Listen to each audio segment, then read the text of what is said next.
we go. Okay. All right, let me hold on. Let me go grab your fucking soapbox. God damn it. Now Fuck. here's the deal. I'm gonna before I do anything here for this segment, I'm going to do something I've maybe done a handful of times, including provide visual evidence. Okay. So I'm going to show this to you guys before we start this conversation, and then we're going to start the conversation. I have a bachelor's degree in physical education. That means that I'm licensed by the state of New York to be able to educate children between the grades of kindergarten all the way up to senior in high school. I have experience in collegiate athletics because of my education or where I went to school, and I was being involved with that during the case of my schooling. I am currently one semester away as we speak of furthering that education in physical education with my master's degree. I'll be done by the end of the year, and I'll have a master's in the same field, physical education. That's, the human body, right? Teaching skills, building endurance, putting fitness programs together. Right now, I know you take a look at this sweet mantle of perfection. The physique, yeah, Yeah, I yeah. know you're seeing the what is a premier athletic body, right? But Mm-hmm. take your eyes, focus up here, off the merchandise for My just one eyes second, are up and just here, look up here for sir. just a second, because the aspect of which of this story that to me is the paramount, is the most important, is another aspect just outside of physical education. I'm going to show this to you guys. I blacked out the name because it has my real name on it, but I want to show you this. Okay, this right here is the official certification from the American Heart Association. This was given to me by the Red Cross. Okay, Ooh. this here says the above individual in the K through 12 school system has successfully completed the cognitive and skills evaluations in accordance with the curriculum of the American Heart Association Heart Savers CPR AED program. Optional modules that were completed was child CPR, AED, and the print's too small. I can't see what the other thing is. I took this course. I've taken this course for several years now. This particular, and you have to re up every 2 years. You have to re up to get this, so that you stay up to date with the newest, policies or whatever the case may be. So, according to that certification, that means that I am legally able to apply CPR to you, not just to men and women, but boys and girls. All right, pediatric CPR. I have certification and experience with AED mechanics and AED machines.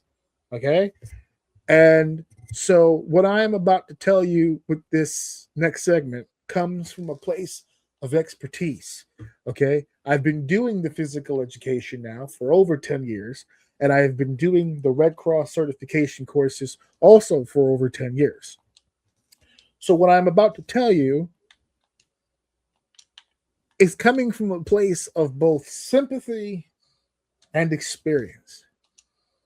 But everybody, with the exception of the referee, whose name is Dallas Edwards, everybody by now has seen the clip of the situation that we're talking about. If not, I'll quickly summarize. There was an OVW taping a few days ago, the 12th actually, so about 5 days ago.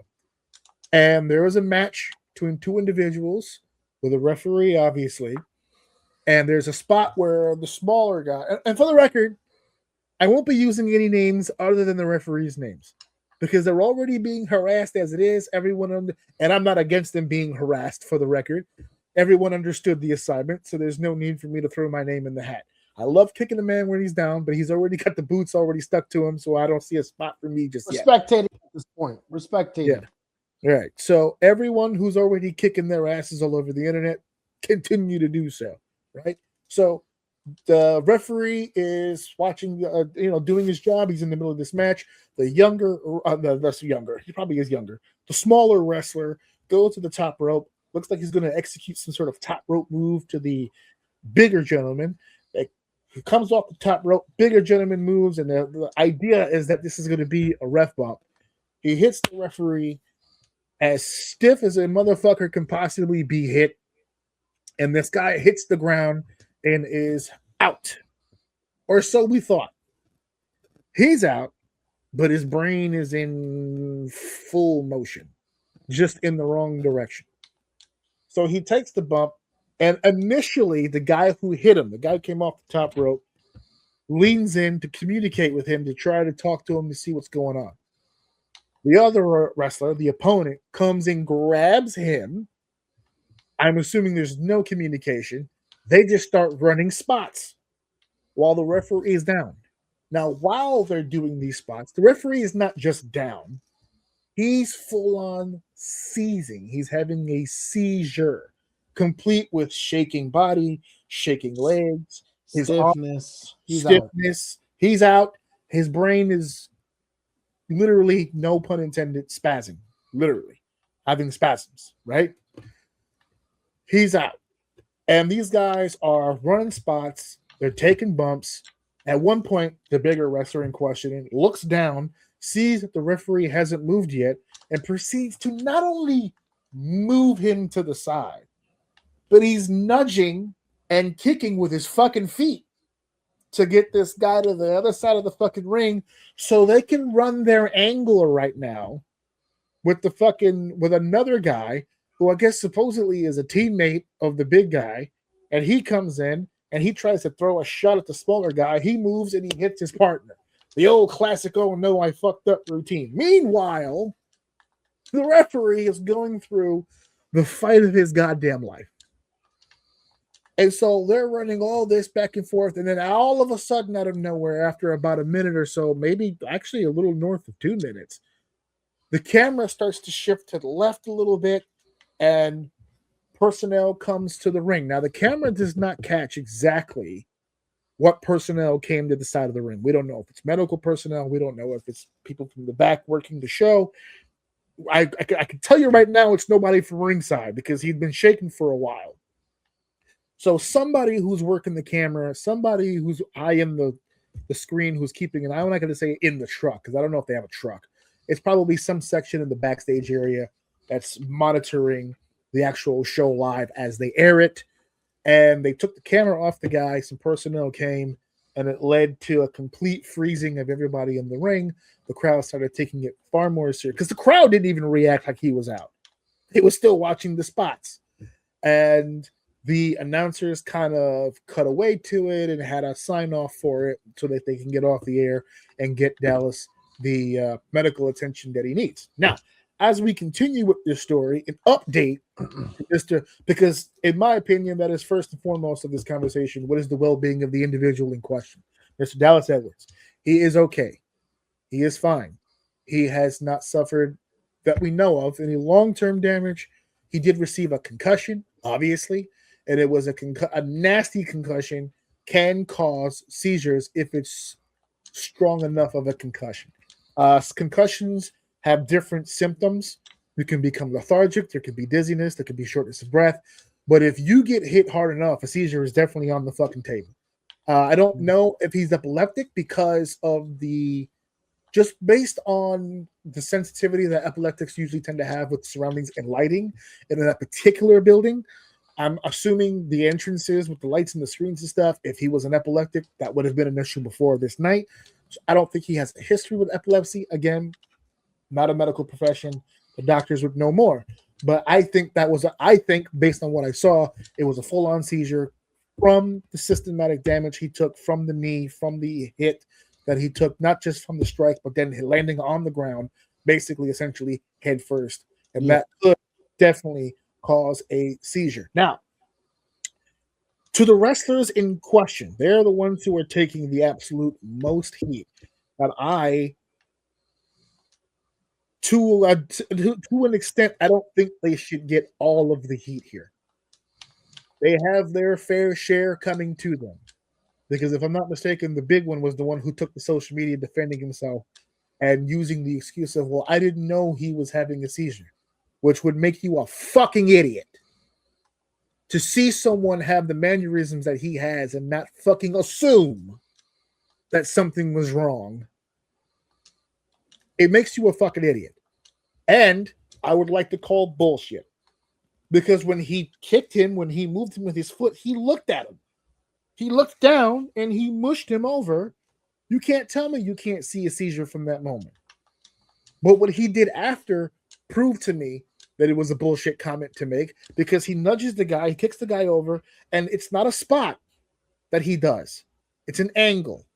He throws the punch, the guy moves, and he hits his buddy. That's supposed to start off a whole new sequence of consequences. This is a progression to whatever story they're trying to tell.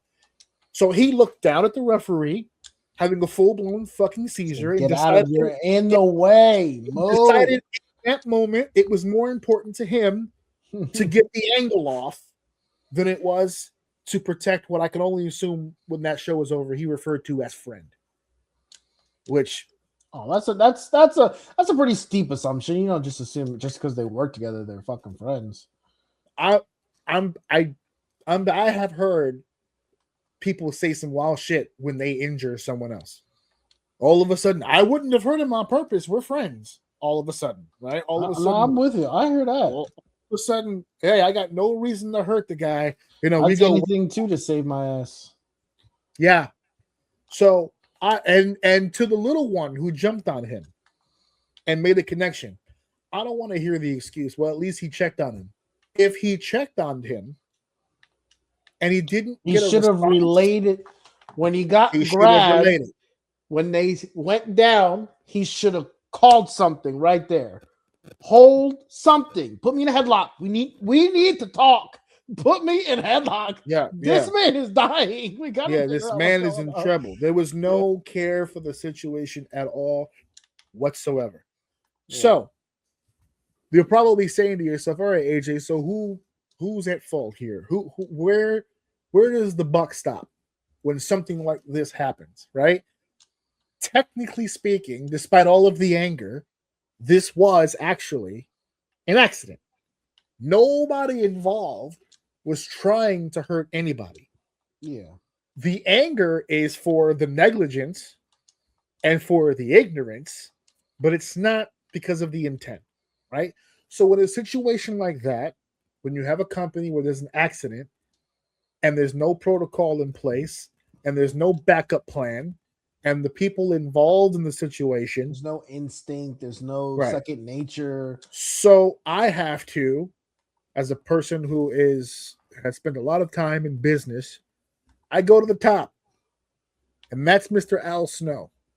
Now, Al Snow had some words that he had written down for the fans of OVW and the folks, the fans of professional wrestling, and he released a statement that we have here, and we have this statement here, and I'm going to see if I can, because now that I'm looking at it the way that I'm looking at it, I can barely fucking see it, and I'd like to read the whole thing. So give me 1 second, because I'm going to pull up the original file, which is right here. Thank you. So while I have that up, I will read this straight up for you guys to see. In case the font is too small on your screen, I'll read it here. Obviously, the header is OVW. This comes straight from the desk of the owner himself, Mr. Al Snow. It says, "Hello, everyone. This is Al Snow. I want to speak directly to our fans and the wrestling community regarding the incident involving referee Dallas Edwards at last week's event. Professional wrestling has always carried an inherent risk of injury for everyone who steps into the ring. On March 12th, during a live OVW television event, Dallas was involved in a planned moment of physical contact with a wrestler that resulted in him suffering a head injury. Traditionally, when an in-ring injury occurs, the referee is the central point of communication, assessment, and decision-making. In this unprecedented situation, the person who would normally make that assessment was the one who needed assistance. That unforeseen breakdown in communication contributed to a delay in stopping the match and concluding the show." I'm going to pause there for a second because I want to add a little bit more insight to what he's trying to say here as far as the point of communication. So far, are you calling bullshit? I'm calling bullshit. And I'm not calling bullshit so far in what he's saying as far as the point of communication, because that part's true. In a normal situation involving an accident in the ring, it is usually the referee who makes that determination. Now, here's the thing. In boxing, in MMA, the referees are licensed, and they go through training and they go through orientations, and there's a step-by-step process in those sports. In our sport, unfortunately, that is not always the case. There are some fabulous referees out there. Don't get me wrong. A lot of referees that I have met during my career that not only know their shit as far as how to be an actual referee in the ring, but know what to look for as far as the real shit goes. Whenever there's an incident, I mean, I've had referees check on me when I was blown up. Like, I'm not even hurt. They're just like, you don't have a stroke. You all right? No, I'm good. I'm good. Let me go, coach. It's just fat. It's just fat. I need it. I need the workout. I'm obese. Right? So I there's a lot of referees. I can name them by name. They're phenomenal referees, and they're really, really good. But I would be lying to you if I told you that every referee has that ability. There's a lot of people in independent wrestling that are referees simply because some guy gave them a striped shirt, and they have no business being in the ring in any capacity, let alone a referee, because I don't know if anybody knows this, but a referee is not a throwaway position. That is arguably one of the most important positions in wrestling because of this situation. When the shit hits the fan, when the shit goes down, someone has to make the call and someone has to buy the time for the wrestlers to protect themselves, and that's where the referee comes in. If you don't know how to be a referee, you should not be a referee. Now, I'm not putting Dallas in that category. I'm speaking in generality. From what I understand, because this is my first time hearing about him, and I'm hearing about him from a lot of different people within the industry, he's a pretty well-respected referee. A lot of guys like working with him as a referee, which makes this even more upsetting to me because here's a guy that if the role was reversed, he would have your back. He would have protected everybody. But now the shit fell on him and nobody helped. No one was there to help him. Nobody was there to help. So I'll continue on with the rest of this. It ended with that unforeseen breakdown in communication contributed to a delay in stopping the match and concluding the show. That's where I call bullshit, because the referee shouldn't be. The referee has to have their eyes and ears on everything that happens in the ring, but they shouldn't be the only one. Yeah. Paying attention to the ring in case of an emergency. There needs to be protocols and there needs to be systems in place for the protection of everyone involved, not just the wrestlers. But anything can happen to anybody. A ring announcer could turn his fucking ankle coming out of the ring. You don't know. So there needs to be stuff in place, but we'll get to that in a second, right? We are relieved to hear that Dallas is recovering and receiving the medical care he needs. Our thoughts are with him, and we're hoping for his continued improvement. Same here. On behalf of the podcast, on behalf of the AJ OUM Network, we're wishing you well as well, and we hope you are able to not only continue working, but continue your quality of life. At OVW, the health and safety of our performers and officials has always been our top priority. We are proud of the standards we've maintained over the years. You should not be saying that directly after an incident just like this.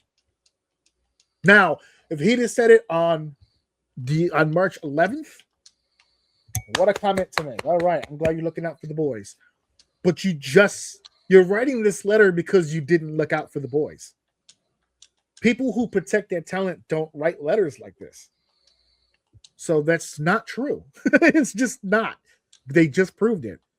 But also, if you did what you're saying, the situation would have been better. This letter still would have went out, right, but it would have been worded way differently. Everyone is under the same idea, both in the wrestling business and out, the fandom, or even third-party like news reporters or anything like that.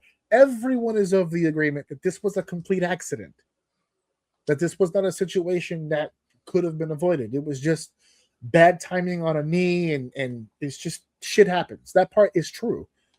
But protection of the boys and talent, and and protection of people in general isn't always preventing the injury. It's how you respond when the injury occurs.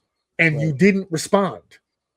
So you can't write this in good faith because it's not true. He's in the hospital. That's not true at all. We are proud of this. I just read that. But we also recognize that there is always room to strengthen and improve. That part I like because he's not taking himself completely off the hook here. With that in mind, we are reviewing our existing procedures and updating several of our in-ring and ringside protocols to ensure we continue to meet the highest expectations for performer safety. I like that too. And I'll get to that line at the end of this. These updates include enhanced communication systems, which was probably the real problem of this whole thing. They probably did have people ringside, but couldn't see him seizing based on their positioning, whereas the people who were watching the monitor in the back could very clearly see that this was a problem. But if he didn't have a method of the person watching the screen didn't have an IFB or any way of method to communicate to ringside that this was legitimately a shoot, he's hurt, then that's the lack of communication he's talking about, and I'm hoping that he does. By the way, I just threw that term out of nowhere. IFB is the earpiece / microphone combination that the referees wear in their ear, the one with where it wires to a pack on their belt. That's the IFB. So there's a lot of companies that don't have that. They are very expensive, and referees for the most part don't really enjoy wearing them because the only way you could really do IFB is if you buy that referee the IFB. You can't buy IFBs, right? Because if Joey worked your show and put the IFB on it, and then he just took it, put it in a box, and gave it back to you, and then the next show you gave it to Tony's not going to want to wear the IFB. It's got fucking Joey all over this shit. I don't want this shit in my ear, dude. I'm not doing that. So it becomes an issue. So you have to, the way that I always saw it done is you bought the IFB for this person. This is your IFB now. I want you to take care of it, and I only wear it here. Right? Don't change any channels. Don't change any communication device. It's just you can keep it on you so that you're assured that no one else has used it. It's yours.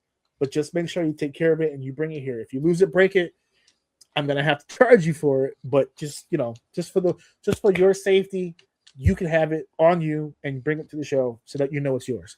But there's ways around that, is what I'm trying to get at, if you want to do that. Several in-ring protocols with the highest. Okay, yeah. Additional referee training, which is nice to get the referees more training, especially if you have referees that don't have any training. But the referee training wasn't the issue here. The referee got caught and clipped by accident. They were supposed to take the bump. He was supposed to take contact. And I'm sure if Dallas is as good as everyone says he is, it's not the first time he's taken a ref bump. It was just a bad situation. I mean, the more precaution, the better. I'm not against it. I'm not against it. But wasn't the issue here. That wasn't the issue here, right? Expanded ringside response measures to help ensure that a situation like this is identified and addressed as quickly as possible. I would like to add to that because one of the biggest excuses, which is what we'll call it because that's what it is, that he came up with, or the people in general came up with about why they didn't react is because they couldn't tell that something was wrong with him. Actually, what a lot of people have been saying is that they felt like they were perhaps overselling it.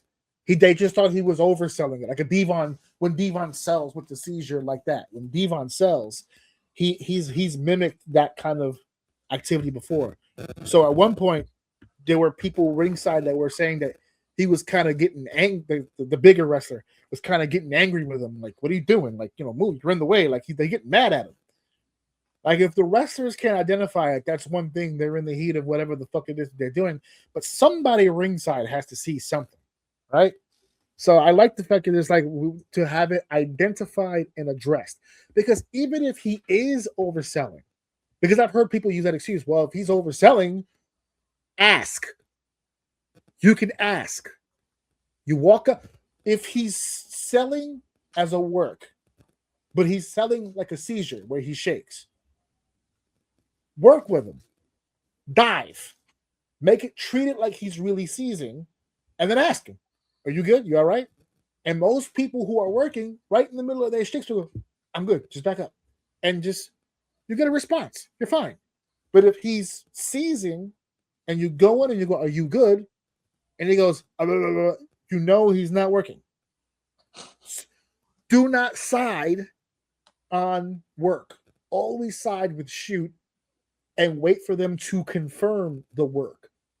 You don't pretend that it's a work and find out later it's a shoot because and then later when you get in the back, don't do that shit again. Don't oversell my shit. You know what I would have done? What I would have done, because I've had it happen to me, is I would go in the back and first of all, definitely make sure he's good. And then secondly, go, you had me, bro, because I thought for sure. I thought for sure you were fucked up, but no, you're good, bro. All right, you got me. That was good. And we end this letter with, we appreciate the concern and passion from our fans, and we understand the importance of transparency during moments like this. We will continue to share updates when appropriate, and we ask everyone to keep Dallas in your thoughts as he continues in his recovery. So that is the written word there from the boss, El Jefe himself, Mr. Al Snow. I gave you live reaction to everything that he said, so we're not going to go over that anymore. But everyone's killing these guys on the internet, and rightfully so. Fucking stupid across the board. Just everything was just stupid across the board. And if I'm Dallas, the tweet or the social media post that he sent out about him with the thumbs up and everything's good and yada yada yada, there's video evidence of negligence. And I have heard the word lawsuit thrown around here, right? And I don't think, I'm not a lawyer, but I'm thinking there's plenty in that video to move forward with something if he really, really wanted to. But I don't think that he will, because he's one of those guys where he's always wanted to be in the industry. He's always wanted to be in the business. He knows that if he does this, that'll probably be the last match he ever referees again. And he doesn't want to leave the industry. So he's just going to take his lumps, be one of the good old boys, and power through. But I think personally that's unfair, not just to him, but to everybody. Because a lot of promoters lean on that. They get away with so much shit in this business because there's so many people who are now in it that always dreamed of one day being in the industry so that they leave their business mind behind. They just let it go. There's so much illegal shit that happens in independent wrestling, and it just goes untalked about because everybody in the industry at this point now, especially on the indie level, are all just a bunch of people who just really, really wanted to fucking be here so fucking bad. And he's one of those people. I'm sure that he doesn't want to pursue it because this is his family, right? We're a family, the OVW family, the same family that practically left you for dead in front of an audience full of people and on whatever affiliate this program airs on. And so I'm sure that he's not going to push the issue, but I'm going to push. I will say that I don't know what I would do, but if I can from the outside, there is a 90% chance I personally wouldn't do that. I'm probably in the same boat. Me personally, I don't know. Like I'm trying to put myself in his position. I don't know the guy, so it's really hard to do that. Yeah. If I knew anything about him, I think it'd be a little bit easier. But if I'm just from watching the video, put myself in that position and the way that I am, the way that I think, end up being kind of like, okay, you're fine. I don't know. I don't know if I pursue that. I hope, you know what I mean, that like maybe I've earned some respect, like that you kind of hope that's what you get off the back of that. Maybe help your career down the line. You're a company guy at this point. Oh no, yeah, he's a made man now. He'll have a job at OVW for as long as he wants it. He should be. No, he will. He should be. Okay, well, hopefully he does. Yeah. And if he does, if you're telling me there's 100% chance in that situation, I'm in good graces with that company and with those people involved, I think they're gonna Well, yes and no. That's not entirely fair because that type of word travels. Just like if he were to sue and it'd be hard for him to get another job, this type of shit also, this is like that negative positivity shit that kind of like rolls positively with him too. And I would have that in my head. So basically I'd be coming down to is like, okay, do I want to die on this hill? There's a percentage that I die on this hill and can't do this again. Or do I just kind of like, it is what it is, it happened, and let me just roll with the punches, and he is going to be looked at different as a ref going forward as well. So it just depends on what you want. And to be honest, I don't think he's shaming either way. In reality, you know, we want, again, we've already said it here. We wish him the best. We hope he's able to regain his quality of life the same way he had it before the injury occurred, because a brain injury is nothing to fuck with. But at the same time, if we're being realistic, I think something like that also might worry promoters, right? Because freak accidents happen, but who was the one who was in bad position? Was it the referee or the guy coming off the top rope? Because accidents happen, but you have to learn from those accidents. What went wrong? How can we prevent it, right? So those are things that have to be kept into perspective when discussing a topic like this. But while he may not push the issue on this, I am going to push the issue with everybody, with my fellow brothers and sisters of the industry. And that little piece of paper that I showed you at the beginning of this, from the CPR classes and the AED programs and all that stuff that I took and I did, one of the topics of conversation when you take those classes is seizures. Now, in public schools, they have something called a code blue. A code blue is called on a walkie or on a PA system whenever you have either a choking child or a seizing child. Choking child, self-explanatory. Everybody knows what to do when you see someone choking, right? You either give them the pat on the back or you give them the Heimlich, right? 2 hands underneath the diaphragm, a squeeze, pat on the back. For an adult, it's a power pull. Pull. Try to get that airway out. For a child, also depends. If they're a bigger child, you can still go around the back and give them the old ha, or you could use the ketchup bottle method. If you have like an infant, or even a toddler, I guess you could do, but predominantly for infants, right? You take their body, you hold them by the belly like this, you poke them down, and you ketchup bottle the back to try to get that shit out of the airway. Same thing with CPR, right? Everyone knows that you put your hands on and you go, breathe, God damn it, and they start beating on the chest like this, and in every movie you see the water come out. Well, in CPR, it's the same thing. 30 compressions, breathe in, check a pulse, blah, blah, blah. Breathe in, check, and you keep the compressions going and you keep the airways as free as you possibly can up until the EMTs arrive. Now, and that's for a cold blue. That's for a school system situation, right? In a school system situation, there's always a bunch of people usually around. Somebody passes out a seizure, it draws a crowd. You'll want to clear all that space out, right? AED machines, it's a whole nother lesson, but as far as just for the choking part. For a seizure, and this is what we're talking about for this incident, for a seizure, people always ask, well, AJ, if they fucked up, let's say they did acknowledge, oh shit, he's having a seizure. What are they supposed to do? They're in the middle of a weird situation. It's an audience full of people. Everyone's eyeing them. Here's what you do. Because the number one question that I always hear from people is, if someone's having a seizure, what am I supposed to do? Only 2 things.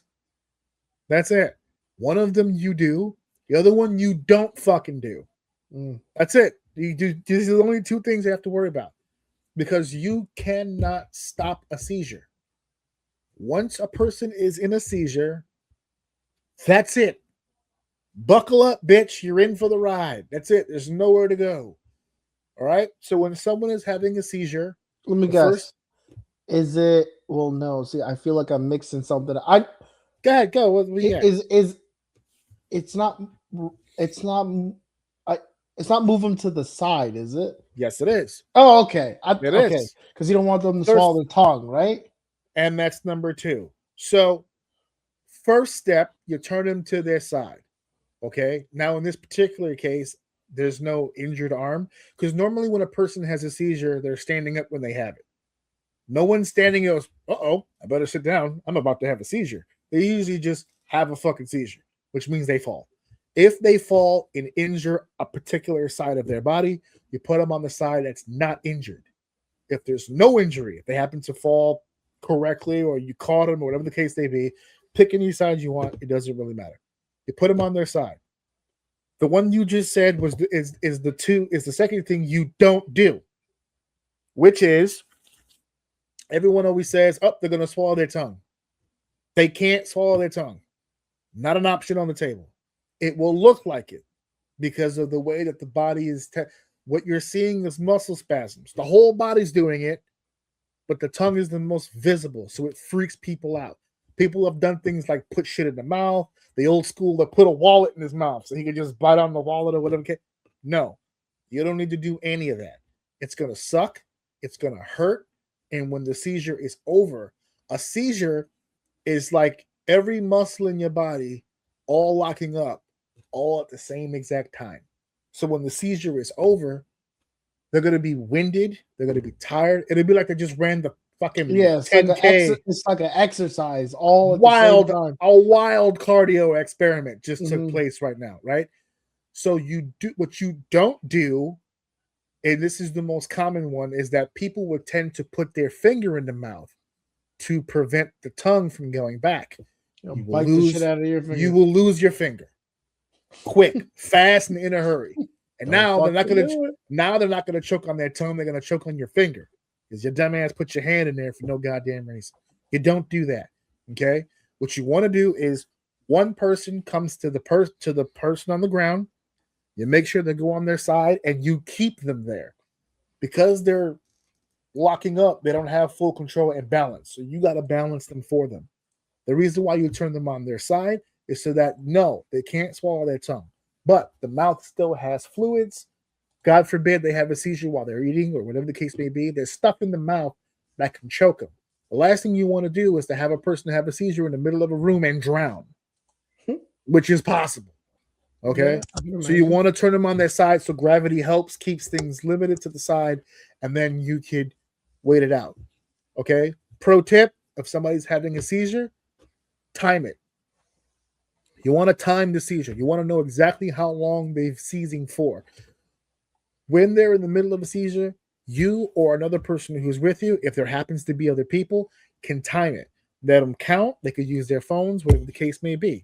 You need that second person or a third, if it's possible, to then use their phone to call 911 and have an EMT come to the situation.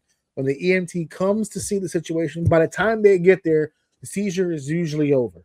If they're still seizing, by the time the EMT gets there, we got a bigger problem. Way bigger problem. Okay. Yeah. The highest number I have ever personally timed is 1 minute and 10. And when I did that, the EMT was not happy. Right. So it ranges. You don't want seizures to last a long time because it can do irreparable damage not only to the body, but to the brain.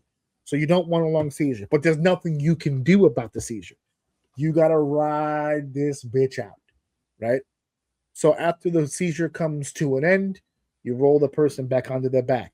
After that person is done with the timing, it would help if it's possible. In a school setting, this is possible. In this setting, the wrestling ring, it's probably still possible to get some sort of towel or something for them to rest their head. If you want to get a smaller one that you can wet and put over their head because their body's going to be really hot. They just processed a lot of shit. And you hold them there and you don't let them go anywhere until the EMTs come and take the situation. If the seizure leads into unconsciousness, check for breathing, check for the passage of the airway, check the pulse. If there's no pulse, you can begin CPR. If you check the airway and you don't see a breath, but you have a pulse, you can still use CPR, but now you have a different set of issues, right? There's a million ways around all that stuff. The idea here, if you're running a company, is that everything that I just told you is not anything that I don't think the average adult can do if they knew it. Most people, and I teach my son this every single day, the worst thing any human being can do in any emergency situation is fucking panic. Because even if you're trained, once you panic, it all goes away. You cannot freak the fuck out in situations where people need your help. Easier said than done. I get it. Especially if if you take these skills and you've never really had to use them, and then all of a sudden it's your child, or it's your father, or if it's your best friend, or whatever, and you're in charge of saving that person's life, yeah, there's a lot on the line. It can really get to you. But you have a greater percentile chance of helping this person survive if you don't freak the fuck out. Be in control of the situation. Turn the person on their side. Monitor their breathing. Make sure this person is timing it. If you're the only person in the room, when you hold that person to the side, count in your head, use the Mississippi. Even if it's not accurate, it ballparks it. Even if you have a long one Mississippi, two, as opposed to one Mississippi, two Mississippi, yeah, it's different speed, but you could range it. Even an EMT will tell you, how long was he seizing for? 45 seconds. What did you use to count? Mississippi's. Count to 5 for me. One Mississippi, two Mississippi. Now he has an idea. Was it 45 seconds? It's within 45 to 60 seconds in that range. Mm-hmm. They could ballpark it. You can save this person's life with that. Now, none of this stuff is, and I'm telling you guys, is outrageous. None of this stuff you need years of medical training to understand. This is all precautionary emergency shit. The problem that happened here is that the people involved didn't know any of this and didn't know how to recognize what they were looking at. They thought it was the work, which again, I'll say it again for the record. Do not side with work. Don't assume. Always side with the shoot. Who gives a fuck if you're embarrassed about that after the fact? Make sure the person you're working with is alive before you move to the next fucking thing. If he's working and you go down, like when he hit this dude with the knee and he checked on him, you all right, bro? I'm good, bro. Keep working. You're good. But if you go, hey, bro, you okay? And you don't hear shit, he's hurt. Yeah. And like you said, call something. As soon as that dude grabbed me, powder out. Get him the fuck off of you. Leave the ring. Because he's not going to look at the referee. He's going to look at you. And yeah, he'll be pissed at you because he doesn't know what's going on. You just pulled some shit that he don't know about, and he's going to be fucking mad at you. That's fine. Let him be mad right now. Once he finds out what you know and what you heard, what has to happen now in the ring, he'll get over it. He'll be like, oh, I didn't know. Okay, fine. Good. You made the right choice. But stop the fucking action. Stop it. You could run your angle next week. You didn't need to run it right here, right now, in this moment. The 100 people that were in the building will forgive you. It's okay. It's all right. So quickly, I did not procure this information on the internet. I did not go to the school system, did not give me this information. As you can see, I got it directly from the American Heart Association. I got it from taking classes at it was one class actually, and then it's one course that you take to get the overall certification, and then there's overall, I'll just take him out for now. And then there's overall refurbishing classes. So it's all like a refresher, right? You come in, there's a test that you take that brushes up on the skill. You hit them with the CPR and do all that other stuff. So what I'm going to do here is I'm going to show you guys really, really quickly. I think I still have it here. Share screen. Here. Boom. There we go. So I have this here. I wanted to show you guys. There you go. Nice and big for you guys to see. So this is on the redcross.org website. redcross.org/take a class. And you have different choices. CPR, AED, all of this stuff. Look, lifeguarding, skill sessions. This is the one that I took. I took the AED. There's some courses, like for instance, right here, I think it is. where it's first aid, CPR, AED online. They have online courses that you can take. There's also in person, as you can tell by the actual by the search bar here on the not search bar, but underneath the type of class, you'll see the city and state that I looked it up. Kentucky, Louisville, Kentucky is what I looked up, and I looked it up because that's where this shit took place. This whole situation took place in Louisville, Kentucky, and it took place with OVW. And you can take this course if you see here at the top. Use my location. You can add a zip code here. There is a course option online, and there's a course option in person in any state in the United States. All you need to do is come here, and you can find the packages. You can do just first aid, you could do just CPR, you could do a whole package, which is the pediatric and adult first aid, CPR, AED, machine. That's by the way, we've said AED a bunch of times. It's the defibrillator. The ski clear, that thing. It teaches you how to use that. Okay. You can do it in Kentucky. Here, I use my location here, Brooklyn, New York. I'll put it through there just so you can see the variety right there. Boom. And I come down, and now look, it's going to take me to Manhattan. Or there's a couple here in Brooklyn that I can take. There's some in Mineola. Mineola's in Long Island, but the Bronx. All you have to do is put in your zip code here, and it'll take you to the classes that are the closest to you. And yeah, they could be a little pricey from time to time, but the certification that you get is for 2 years. You're certified.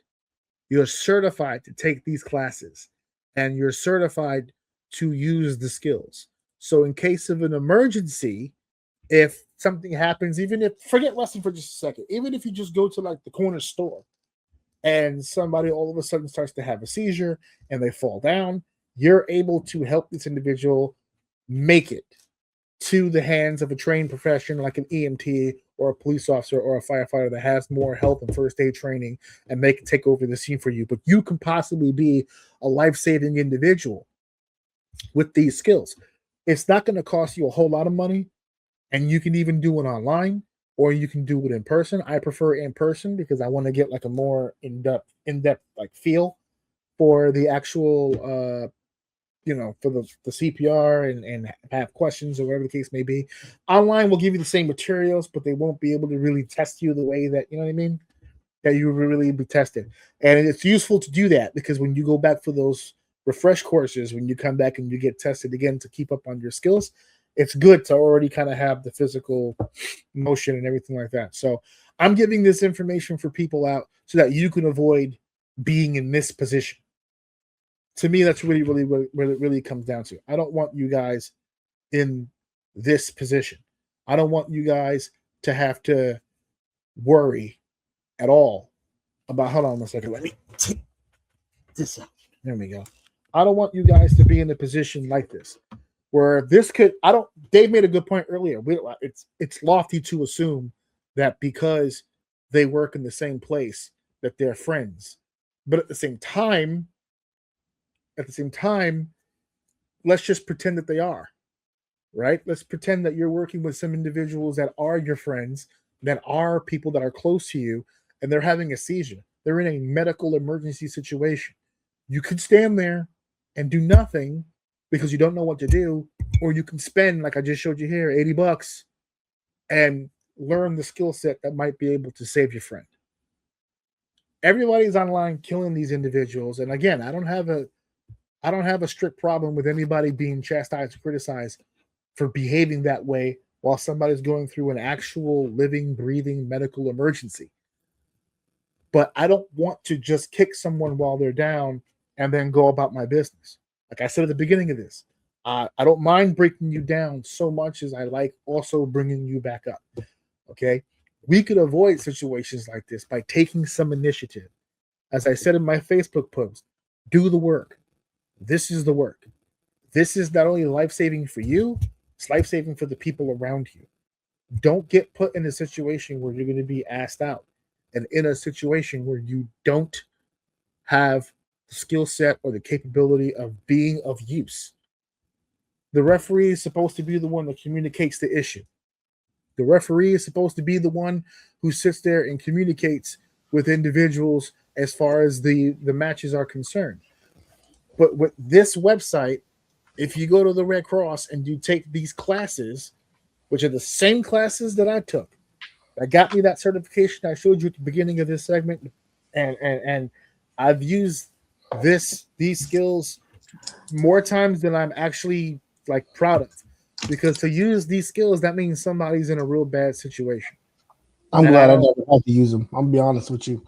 Yeah, I've been trained because when I was a manager in a warehouse, we actually had to be certified to do this. We were the only people, us and like upper management, were the only ones certified. So God forbid something happened, dude. When they trained me, I'm like, bro, please, everybody, I don't want to use this shit. Please. If you don't want me to kiss you, don't choke.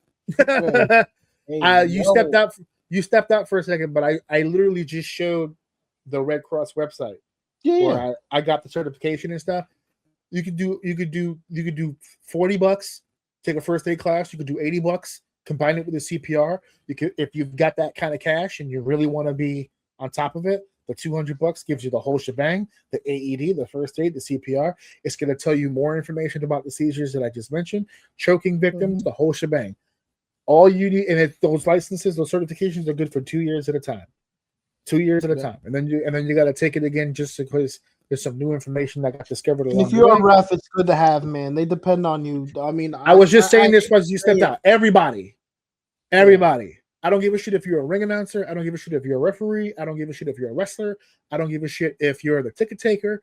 If you're a human being and you want to protect the people that are around you, take the fucking course. Because had big guy in the ring, before shoving someone off, had taken at least one of these courses, he would have realized that the arm stiffening and the leg shaking is a seizure, not selling. The fact that he couldn't tell the difference, A, mark, B, ignorant. You're in the sports world. Know some goddamn first aid training. Know something besides taping up your fist to look like a badass. And although what he is saying is most optimal and best, 9 times out of 10 ain't gonna happen. So I'm gonna speak to the person that is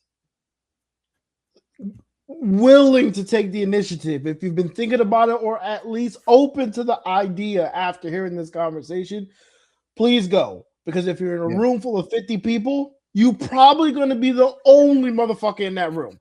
Is what I'm saying. That's what I'm saying. I'm not trying to disregard what you're saying, because you're right. No, that's the most optimal way to do it.